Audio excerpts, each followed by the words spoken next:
Se dice que el conocimiento es poder y que por ello a todo gobernante le interesa estar bien informado sobre las amenazas internas y externas. Así que a lo largo de la historia ha habido y hay agentes y espías que actúan tanto en tiempos de paz a fin de prevenir peligros como en tiempos de guerra para conocer los movimientos y las intenciones del enemigo. Sin embargo, la existencia de actividades de inteligencia en las sociedades del mundo antiguo han sido tradicionalmente minusvaloradas, cuando no soslayadas por los historiadores. Hoy sabemos que desde los albores mismos de la civilización, reyes y emperadores se sirvieron de especialistas para capturar y manejar información, y sus labores secretas llegaron a resultar muy eficaces, a pesar de no disponer de los medios tecnológicos que tenemos hoy en día.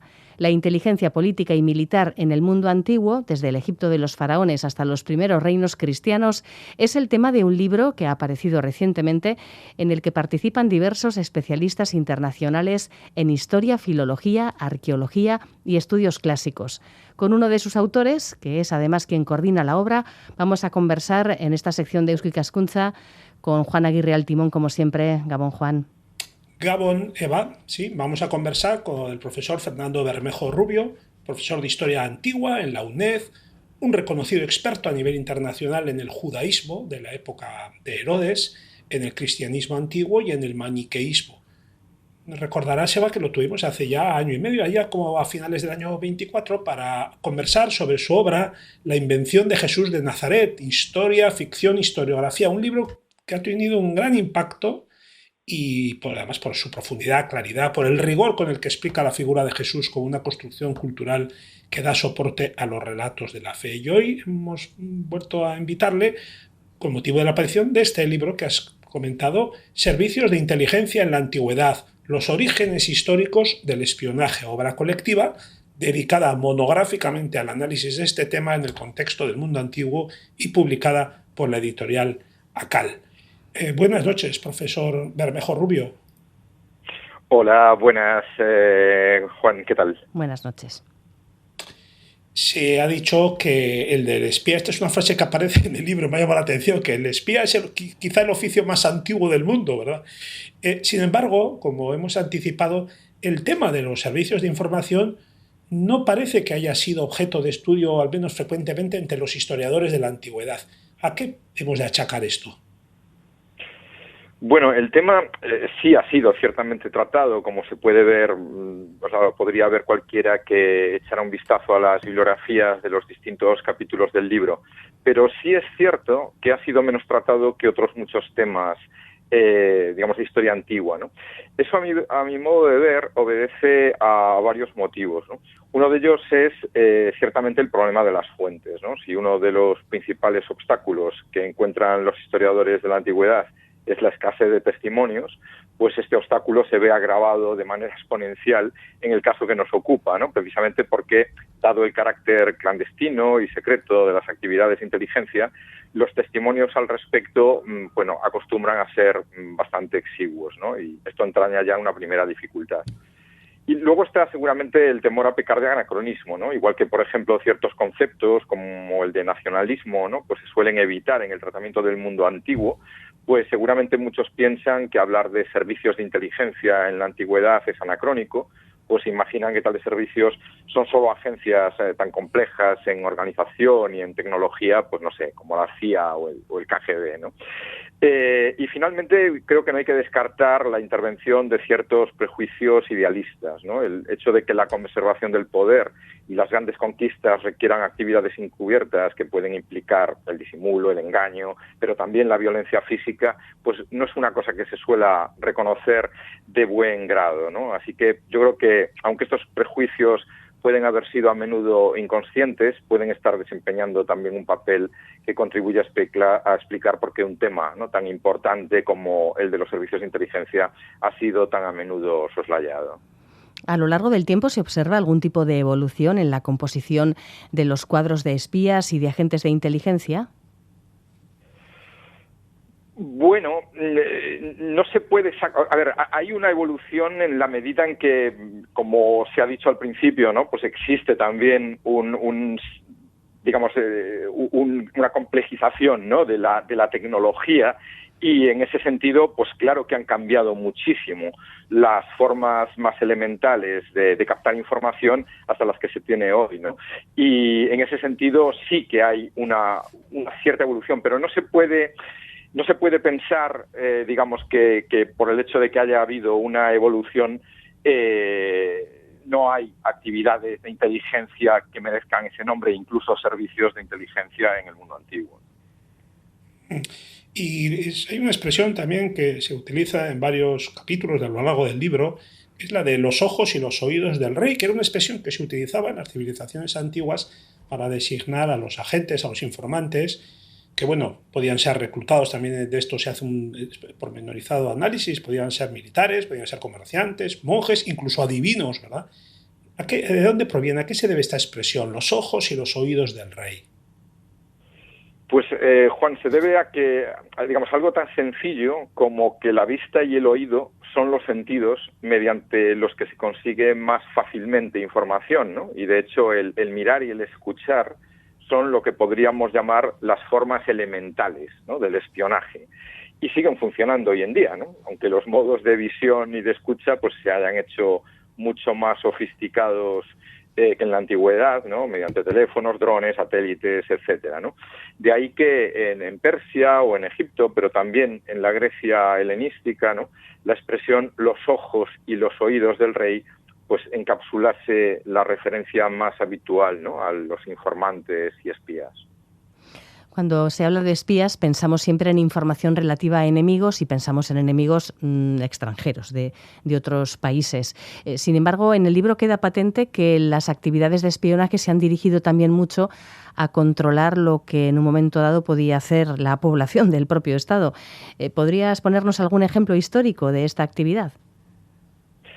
Sí, hay muchísimas, ¿no? Baste, por ejemplo, que a nuestros oyentes les sonará, ¿no? Es la figura de Alejandro Magno, ¿no? Todo el mundo sabe que Alejandro pues fue un gran conquistador, pero no todo el mundo se para a pensar que para haber podido conquistar, ¿no?, del modo relativamente rápido, ¿no?, que se apoderó del poderoso imperio aqueménida, ¿no?, necesitó mucha información previa y labores de espionaje, ¿no?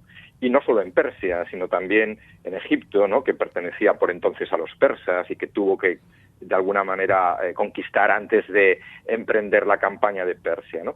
Pero es que además Alejandro necesitó tener información fiable sobre su propia población y también sobre sus propias tropas, ¿no? Porque el hecho de no conformarse con el imperio persa, ¿no?, sino de que quisiera llegar hasta los confines orientales, ir hasta la India, ¿no?, como sabemos, fue una empresa dificilísima que suscitó mucha oposición en las propias filas del ejército, ¿no? Y eso indujo también a Alejandro a espiar a su propio ejército y a sus propios generales para averiguar quién le era leal y quién no, ¿no? En cambio, civilizaciones antiguas, una anterior como la ateniense, anterior a Alejandro, o posterior como la romana, la latina, en estas civilizaciones había un prejuicio contra el espionaje, porque se consideraba que era una actividad inmoral.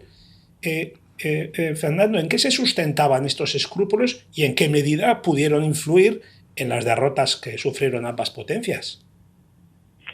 Sí, esta pregunta nos retrotrae a lo que respondí antes, ¿no?, a una primera cuestión. Es decir, las actividades encubiertas pueden implicar el disimulo, el engaño y hasta la violencia física, ¿no? Entonces, en este sentido, este tipo de actividades no son reconocidas siempre de buen grado, ¿no?, por los gobernantes, ¿no? De ahí que, por ejemplo, en Roma existiera un discurso sobre la fiabilidad, ¿no?, la fides, ¿no?, de los romanos, ¿no?, y sobre el rechazo, ¿no?, teórico, ¿no?, a actividades clandestinas. Sin embargo, este es un discurso idealista, por así decirlo, un discurso para la galería, que no corresponde a las prácticas reales de los gobernantes, quienes, como ya hemos dicho, siempre necesitan recurrir a informantes para poder conservar el poder, ¿no? De hecho, no hacer uso de este tipo de actividades supone exponerse a las mayores catástrofes, ¿no?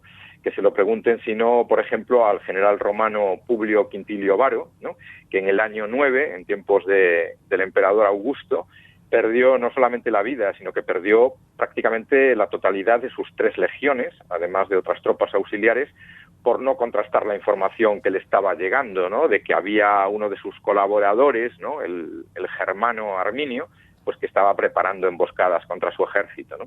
Pero bueno, tenemos casos de este tipo de fallos de servicios de inteligencia por doquier, claro.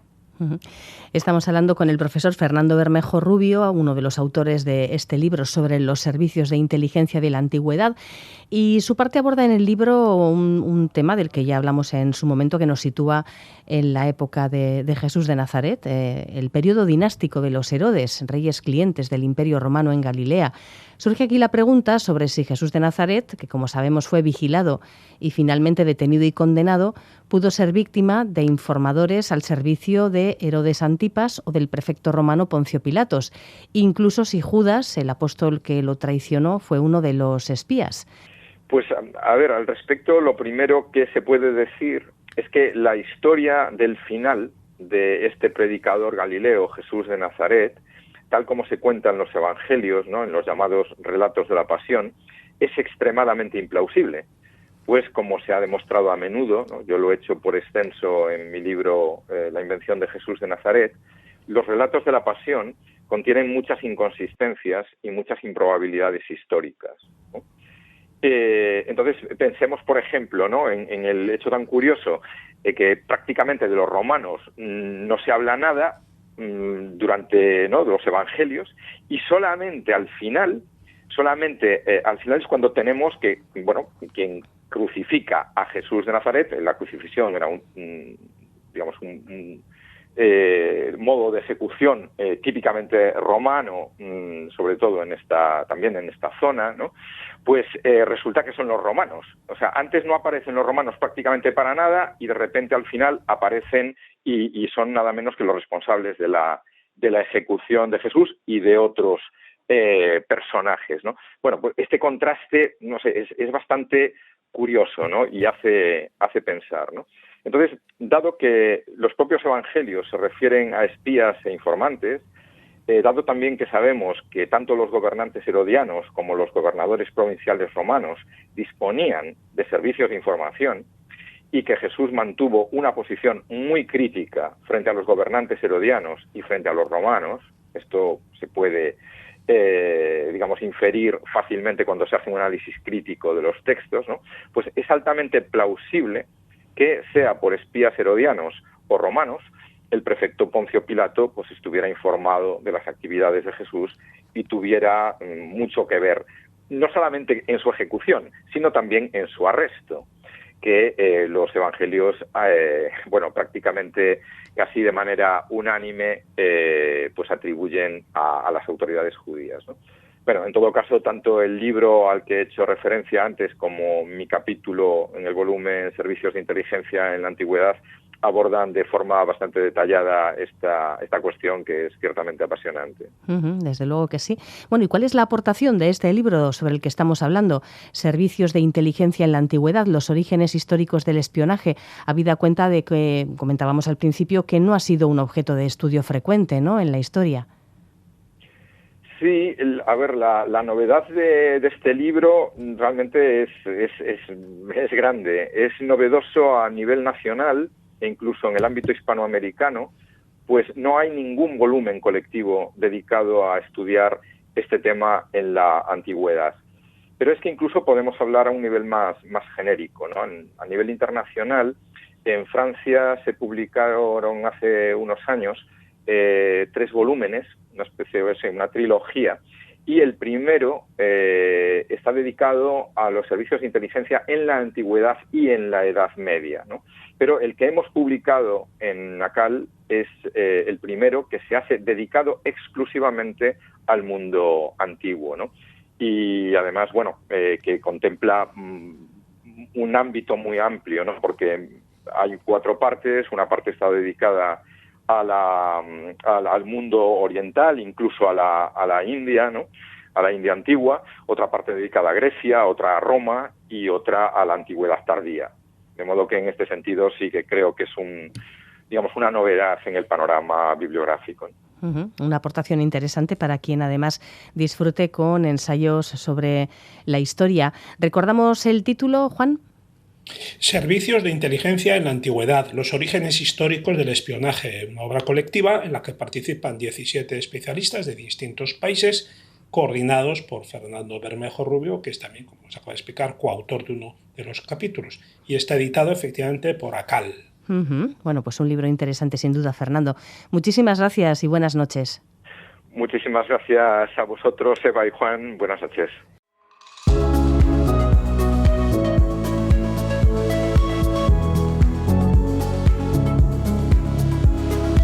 En Radio Euskadi, La Mecánica del Caracol.